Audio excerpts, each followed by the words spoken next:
Imagine for a moment that you are a German tank commander in the summer of 1944. You are sitting inside a Panther, one of the most powerful armored vehicles of World War II. As you drive through the narrow, rubble-filled streets of an Italian village or the thick hedges of Normandy, your eyes are looking for one specific danger: enemy soldiers. You know what to watch for. If an American soldier fires a bazooka, there is a bright flash and a clear trail of white smoke that points right back to where he is. If a British soldier fires a heavy gun, there is a blast from the gun's mouth. These visual clues are your lifeline. They tell you where to turn your turret and fire your MG42 machine gun to stop the enemy. But then disaster strikes. There is no flash. There is no smoke trail. There is no warning, just a dull metal thud, followed instantly by the terrible screech of melted metal tearing through your side armor. Your tank is burning, and you have absolutely no idea where the shot came from. You have just been hit by a ghost.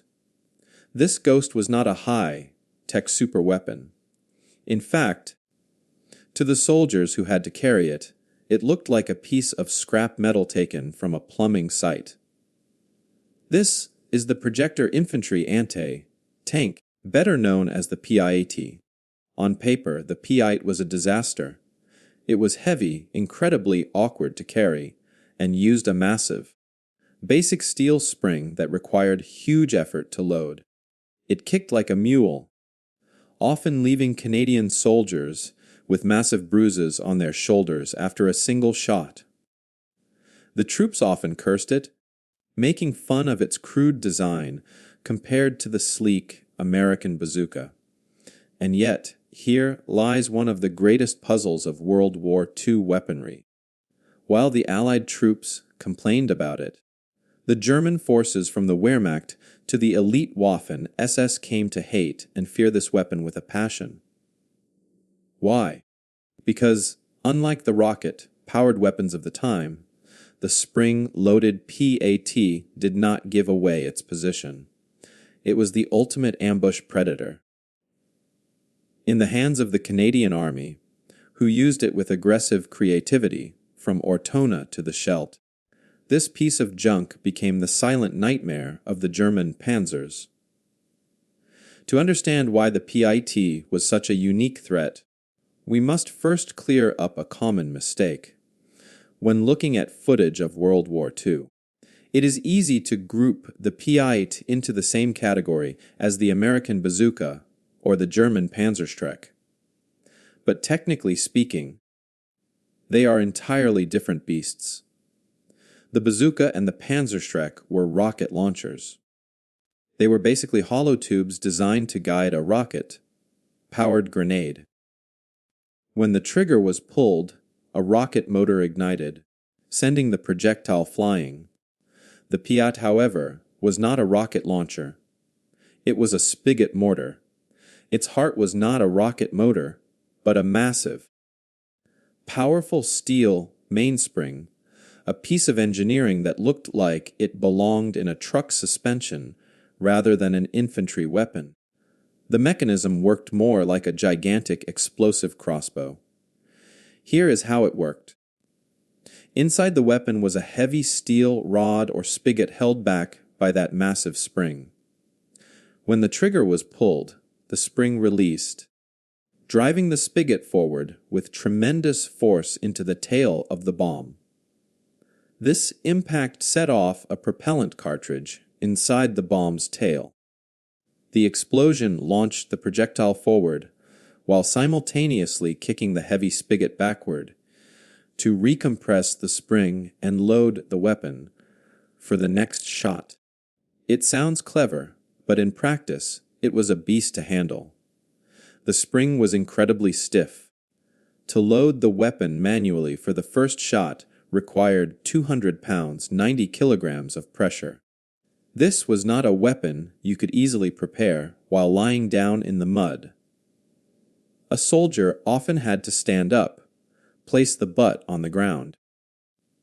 and use his entire body weight to engage the spring, a dangerous move in the heat of battle. And then there was the recoil.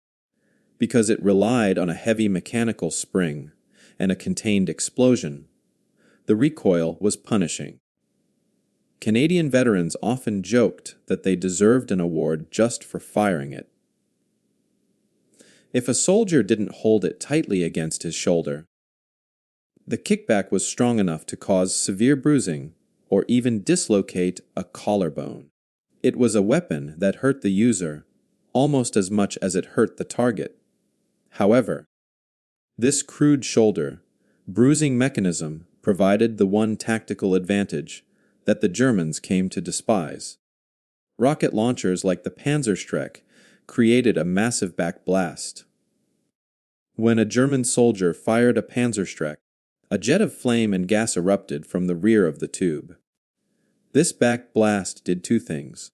First, it made it impossible to fire from inside a building or an enclosed space without killing the operator.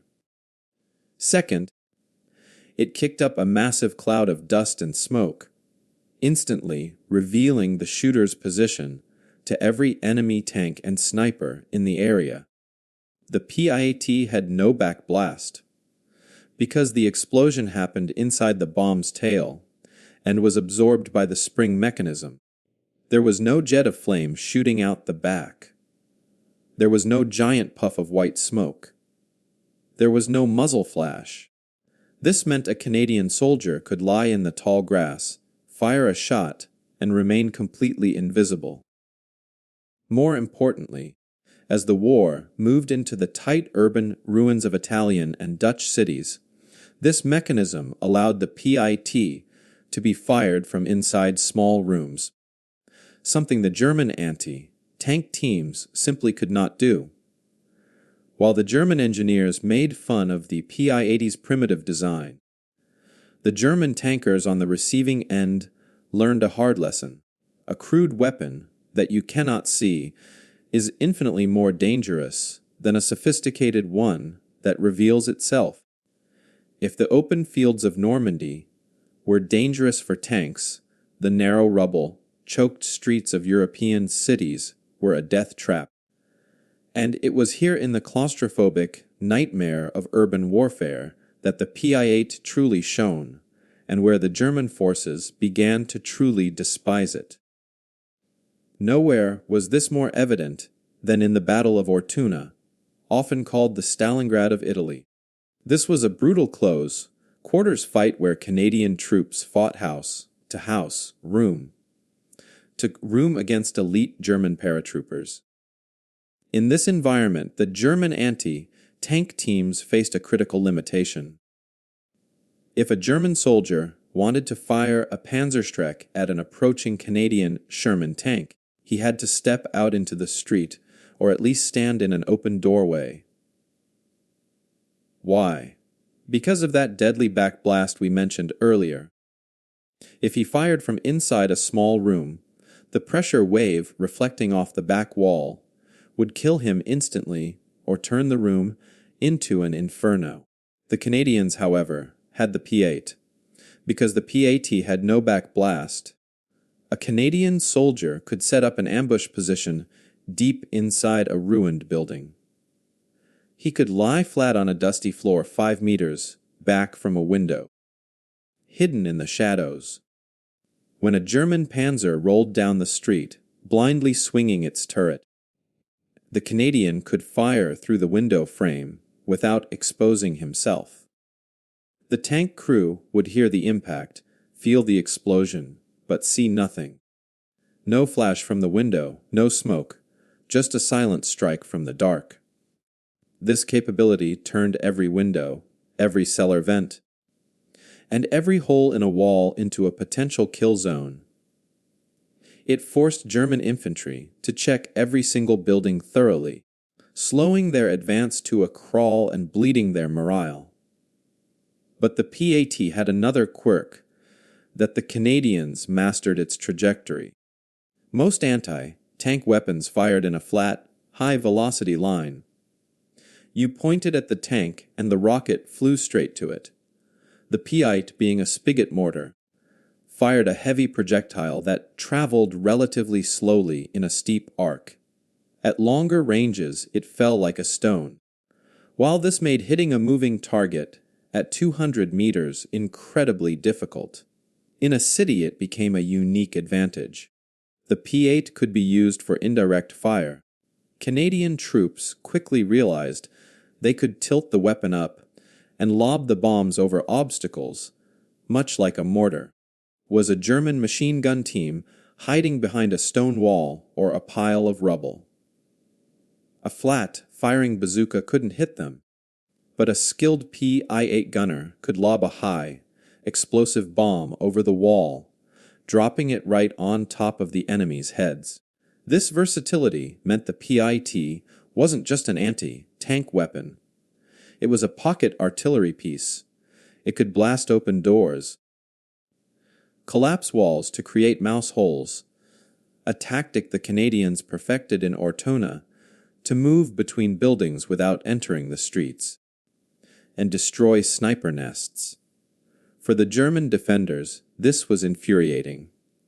They were accustomed to fighting enemies they could see, or at least enemies whose weapons followed the standard rules of ballistics. The PIAT followed no such rules. It could strike from enclosed rooms without warning, and it could rain death from above over solid cover. In the hands of the innovative Canadian infantry, this clunky spring gun transformed the urban landscape into a maze of invisible threats that the German heavy armor simply could not counter. To fully grasp why the German forces hated the PIAT, we must step inside the mind of a German tanker. By 1944, the crews of the Wehrmacht and the Waffen-SS were arguably the most experienced armored warriors in history. They operated by a strict set of survival instincts honed on the Eastern Front. Their primary rule of survival was simple: target identification and suppression. When a tank is ambushed, the crew's only hope is to immediately spot the source of fire and flood that area with machine gun rounds and high, explosive shells. If they can see the enemy, they can kill him, or at least force him to keep his head down, preventing a second shot. The PIAT dismantled this survival instinct. In after-action reports and interrogations, German prisoners of war often expressed a deep, simmering frustration regarding Canadian anti-tank tactics. They described the sensation of fighting phantoms. When a P-8 struck, the German crew often panicked, not because of the damage itself, but because they didn't know which direction to turn their turret. They would spray machine gun fire wildly into the hedge or ruins, wasting ammunition on empty shadows, while the Canadian gunner, coolly hidden and undetected, cocked his spring for a second, killing shot. This inability to retaliate created a pervasive sense of paranoia. It stripped the German crews of their feeling of superiority. They weren't being beaten by a better machine. They were being hunted by something they couldn't see. But the hate wasn't just psychological. It was physical. The Germans might have mocked the PIA's appearance, calling it a water pipe, but they could not mock its warhead. The PIAT fired a He-8 high, explosive anti-tank projectile. Despite the weapon's crude launch method, the bomb itself was highly effective. It could penetrate approximately 100 millimeters of armor plate. To put that in perspective, the side armor of a Panther tank, Germany's medium tank masterpiece, was only about 40 millimeters to 50 millimeters thick. The mighty Tiger I had 80 millimeters of side armor. This meant that at close range, a cheap stamped metal P-8 could punch a hole straight through the pride of the German engineering industry. When a PIAT bomb struck, it didn't just explode on the surface. The shaped charge focused the blast into a hypersonic jet of molten copper and gas. This jet punched through the steel like a hot needle through butter. Inside the tank, the effect was horrific. The jet would spray molten metal and hot spalling shrapnel from the tank's own inner wall around the cabin, igniting ammunition and fuel lines. The hatred also extended to the German infantry supporting the tanks. They felt helpless. Their job was to protect the tanks from enemy tank hunters. But how do you protect a tank from a weapon that leaves no smoke trail? You can't trace the flight path back to the bush where the Canadian is hiding. There is a documented instance where a German commander, upon surrendering to Canadian forces, asked to see the automatic anti-tank cannon that had decimated his column. When the Canadians showed him a PIAT, he reportedly refused to believe it. He felt insulted that his technologically superior machines had been defeated by a spring-loaded tube. This was the core of the German hatred. It was a professional resentment to them. The P8 felt unfair. It was an assassin's weapon, silent, deadly, and frustratingly effective in the chaotic, broken terrain of Western Europe. To truly understand why the Germans feared the PIT in Canadian hands, we cannot rely solely on technical manuals. We must look at the men who wielded them. Because of the PIT's heavy recoil, difficult cocking mechanism, and short effective range, it was not a weapon for the timid.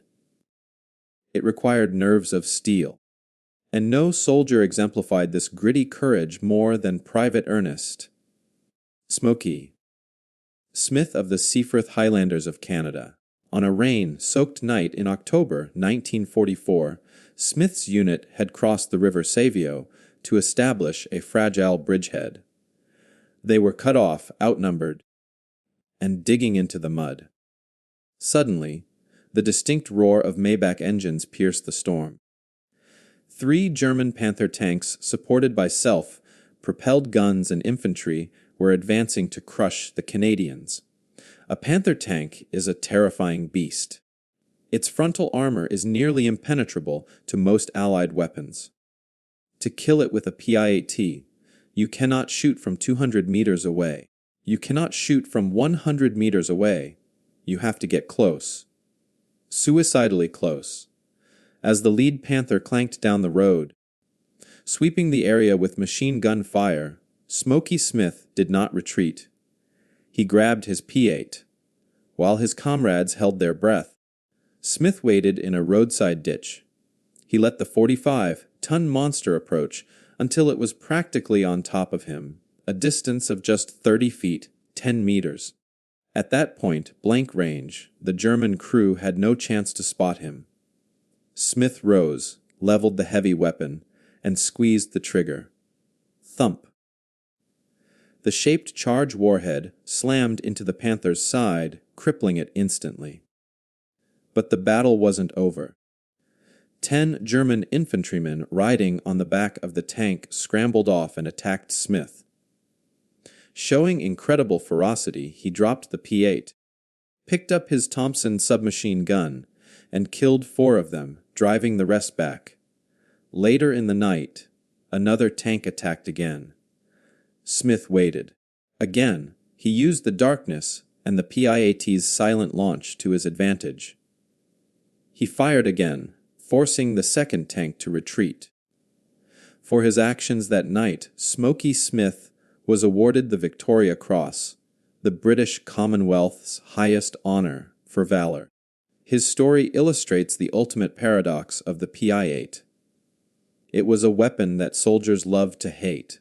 It was heavy. It bruised them. And the fuse was unreliable. But in the chaos of a night ambush, where stealth was the only thing keeping you alive, it was irreplaceable. The Germans hated the PIAT because it empowered individual infantrymen like Smokey Smith to stand their ground against heavy armor.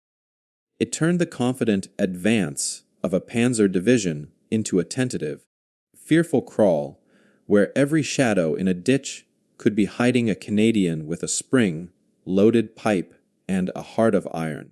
As the smoke cleared over Europe in May 1945, the PAT began to fade from history. It was quickly replaced in the post-war years by the American bazooka and later the Swedish Carl Gustaf. By modern standards, the PAT was an evolutionary dead end. It was heavy. It had a punishing recoil, and its loading mechanism was a nightmare for any soldier under fire. From a purely engineering standpoint, it was arguably one of the worst designed weapons of the war. And yet, looking back through the lens of history, we find an undeniable truth. It worked.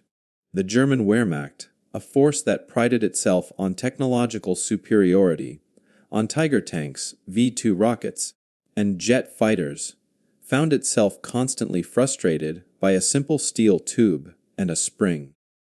They hated the PIT because it denied them the one thing they relied on most: predictability. They could predict a rocket's path. They could predict an anti-tank gun's position. But they could never predict where a Canadian soldier with a PIAT might be hiding. For the Canadian Army, the P8 became a symbol of their specific brand of warfare. It wasn't flashy. It wasn't glamorous. It was gritty, pragmatic, and required a sheer amount of physical toughness to use effectively. It was a weapon that demanded the user to stand their ground, wait until they could see the whites of the enemy's eyes, and hold fast. While American GIs had the luxury of engaging from a distance with rockets, the Canadian PIAT gunner had to get up close and personal. The legacy of the PAT is not found in its technical specifications. It is found in the burnt out hulks of Panther tanks in the streets of Ortona. It is found in the hedges of Normandy, where German advances were stalled by invisible assassins. And it is found in the Victoria Cross of Smokey Smith, who proved that a lone soldier with a spring gun could stop a blitzkrieg. The Germans hated it because it broke the rules. The Canadians used it because it won battles. In the end, the silent nightmare earned its place in history, not by being the best weapon, but by being the right weapon at the right time. If you enjoyed learning about this incredible weapon and the brave soldiers who used it, make sure to like this video, subscribe, and hit the notification bell so you never miss our next story from history.